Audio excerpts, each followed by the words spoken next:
सुप्रभात बच्चों। आपकी अपनी अर्चना मिस आज एक नए विषय को लेकर आपके सामने उपस्थित हुई हैं।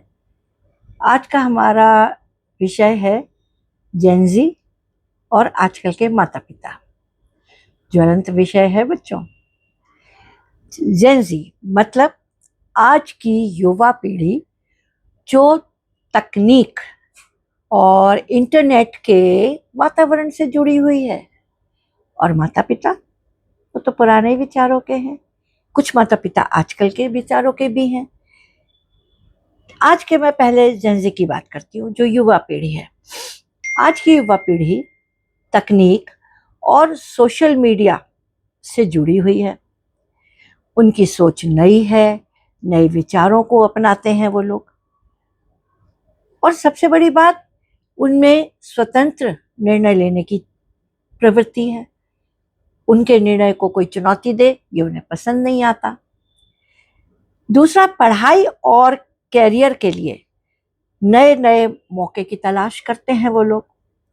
अब मैं बात करूं माता पिता की, तो माता पिता के लिए सबसे बड़ी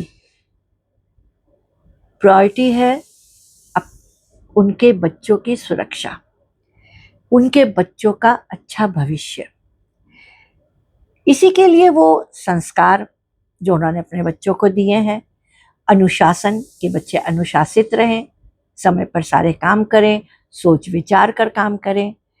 और दूसरा, जो उनके अपने परिवार के मूल्य हैं उनके अनुसार बच्चे चलें। सबसे बड़ा काम उनका ये होता है।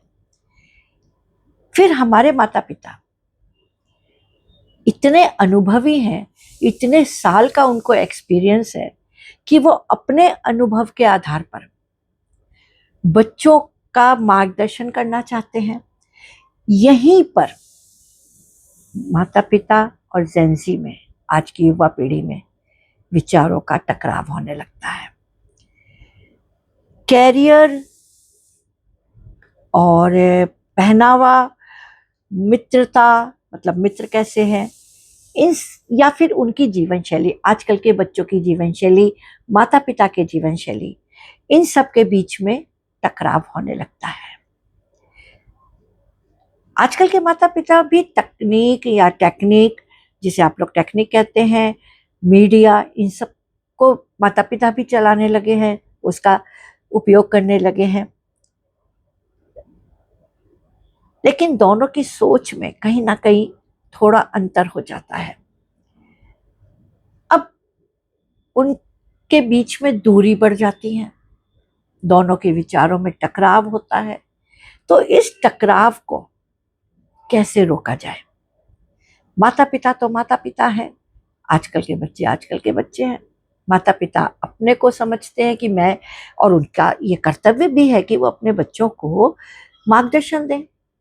आजकल के बच्चे वो समझते हैं कि हमने इतना टेक्निक के कारण इतनी हमें समझ में आ गया है कि दुनिया में क्या हो रहा है, तो वो अपने को सही समझते हैं।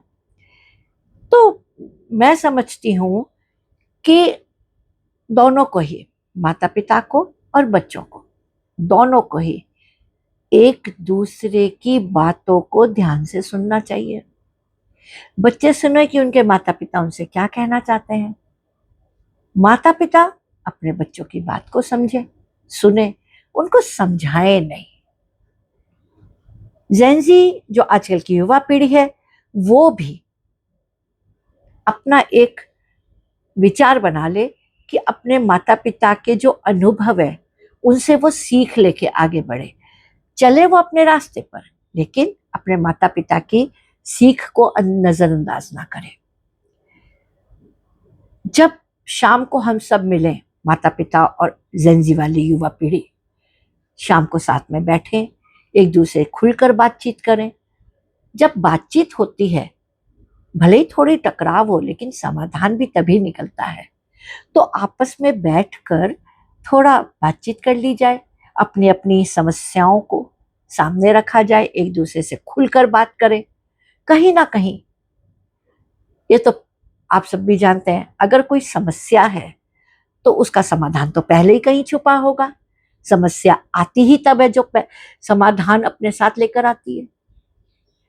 तो इसलिए सामने आमने सामने बैठे और एक दूसरे से बातचीत करें,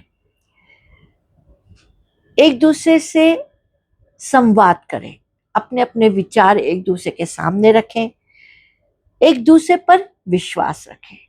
माता पिता अपने बच्चों पर कि उनके बच्चे हैं, और बच्चे अपने माता पिता पर कि आज तक माता पिता ने कभी भी उनकी जिस चीज में भलाई है, जिस कार्य में भलाई है, वही माता पिता ने उनको करा है उनके साथ। और बच्चों को यह विश्वास होना ही चाहिए, माता पिता को भी यही विश्वास हो कि उनके बच्चे उनके दिए संस्कारों के साथ आगे बढ़ रहे हैं। तो बच्चे गलती करने से कहीं ना कहीं अपने को बचाएंगे ही। जब ये एक दूसरे पर विश्वास होगा, एक दूसरे पर हम भरोसा रखेंगे, तो कहाँ फिर टकराव होगा। तो इसलिए हमें ये समझना चाहिए कि माता पिता और आज की युवा पीढ़ी एक दूसरे के विरोधी नहीं, एक दूसरे के पूरक है। एक दूसरे से मिलकर ही उनकी जिंदगी पूरी होती है, सार्थक होती है।